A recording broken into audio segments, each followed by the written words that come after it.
Modern Heretics, a study of Daedra worship in the Empire. Hodorus of Gothel's font. Daedra worship is not prohibited by law in Cyrodiil. Primarily, this is a result of the Imperial Charter granted the Mages Guild permitting the summoning of Daedra. Nonetheless, chapel and public opinion is so strongly against Daedra worship that those who practice Daedric rituals do so in secret. However, opinions about Daedra worship differ widely in other provinces. Even in Cyrodiil, traditional opinions have changed greatly over the years, and some communities survive which worship Daedra. Some more traditional Daedra worshippers are motivated by piety and personal conviction. Many modern Daedra worshippers are motivated by a lust for arcane power. In particular, questing heroes of all stripes seek after the fabled Daedric artifacts for their potent combat and magical benefits. I personally have discovered one community worshipping the Daedra Lord Azura, Queen of Dawn and Dusk. A researcher curious about Daedra worship might research in several ways: through a study of the literature, through exploration and discovery of ancient Daedric shrines, through questing local informants, and through questing worshippers themselves. Questioning worshippers themselves. I used all these means to discover the Shrine of Azura. First, I read books. References like this one may provide a helpful general background concerning Daedric shrines.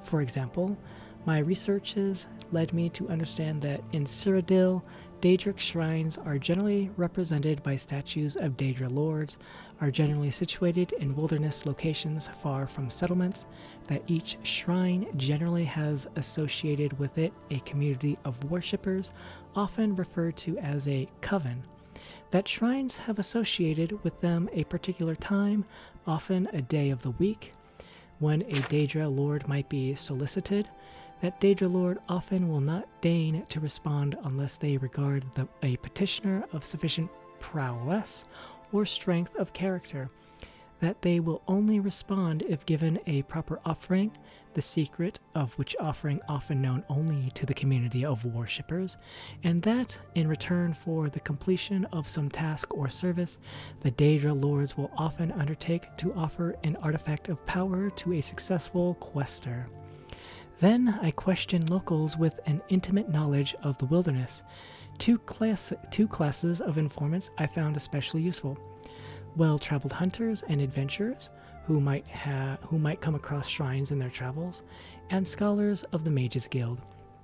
In the case of the Shrine of Azura, both sources were profitable. I discovered a Shadenhall hunter who had chanced across a strange epic statue in his travels. The statue was of a woman with outstretched arms.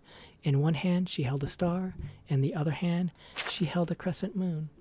He had shunned the statue out of superstitious fear, but had marked the location in memory, far north of Shadenhall, northwest of Lake Arius, high in the Jural Mountains. Then, proceeding to the local Mages Guild with a description of the statue, I was able to confirm from its description the identity of the Daedra Lord worshipped.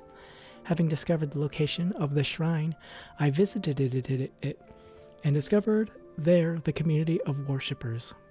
Because of the strength of opinion against Daedra worship, the worshippers were, at first, reluctant to admit their identity. But once I had won their trust, they were willing to divulge to me the secrets of the times when Azura would hear petitions, from dusk to dawn, and that the offering required by Azura was glow dust, a substance obtained from the will-o'-the-wisp. I am, of course, nothing more than a chapelman and scholar, so it did not lie within my power to find a will-o'-the-wisp to obtain glow dust. Nor am I certain that Azura would have found me worthy to make such an offering, even had I proffered it. But I was assured that if I had been able to make such an offering, and if it had been accepted, Azura would have given me some sort of quest which, if completed, might have earned me the reward of Azura's Star, a Daedric artifact of legendary magical powers. I have since heard rumors of the existence in Cyrodiil of several other Daedric shrines, of the Daedric lords to which they are dedicated, and the Daedric artifacts that might be won by questing heroes. Her sign, the Huntsman, for example, is linked in legend to the Savior's hide, a powerful enchanted armor. The sword Voldendrung is associated with Malakath, Lord of Monsters, and the eponymously named Mace of Malagbal is also thought to be the object of Daedra worship. Other Daedra lords, their shrines and worshippers remain to be discovered in Cyrodiil by earnest and persistent researchers.